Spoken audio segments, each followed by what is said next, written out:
ડોક્ટરશ્રીના prescription વગર નશાકારક સિરપનું વેચાણ કરતા વરાછા વિસ્તારમાં આવેલા મેડિકલ સ્ટોર ઉપર ફૂડ એન્ડ ડ્રગ્સ વિભાગે સાથે રહીને સુરત શહેર SOG police commissioner Shri Anupamsinh Gehlot Surat શહેરનાઓએ શહેરના નાર્કોટિક્સ ડ્રગ્સની બદીને નેસ્ત નાબૂદ કરવા માટે શહેર પોલીસ નાર્કોટિક્સ ડ્રગ્સની બદીને ડામવામાં સફળ રહ્યા છે।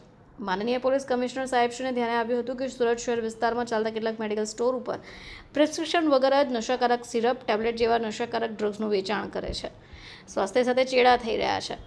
સિરપ અને આવી ગોળીઓનું સેવન કરી નશાખોરી રવાને ચડેલ હોય એવા મેડિકલ સ્ટોર શોધી કાઢી તેમના વિરુદ્ધ કાર્યવાહી કરી હતી। એસઓજી પોલીસ ઇન્સ્પેક્ટરશ્રીએ સાથે મળી શહેર વિસ્તારમાં આવી નશા માટે ઉપયોગમાં લેવાતી ટેબ્લેટ સિરપ વેચાણ કરતા હોય આ મેડિકલ સ્ટોર ઉપર વોચ રાખવા એસઓજીની અલગ અલગ ટીમો બનાવી એ દરમિયાન એચસી મહિપાલભાઈ માધુભાઈ એચસી કિરીટભાઈ સામજીભાઈએ વરાછા વિસ્તારમાં એક મેડિકલ સ્ટોરમાં નશાકારક દવાઓ ડોક્ટરશ્રીના પ્રિસ્ક્રિપ્શન વગર જ વેચાતા હોવાની બાતમી મળી હતી, જેના આધારે કાર્યવાહી કરાઈ હતી।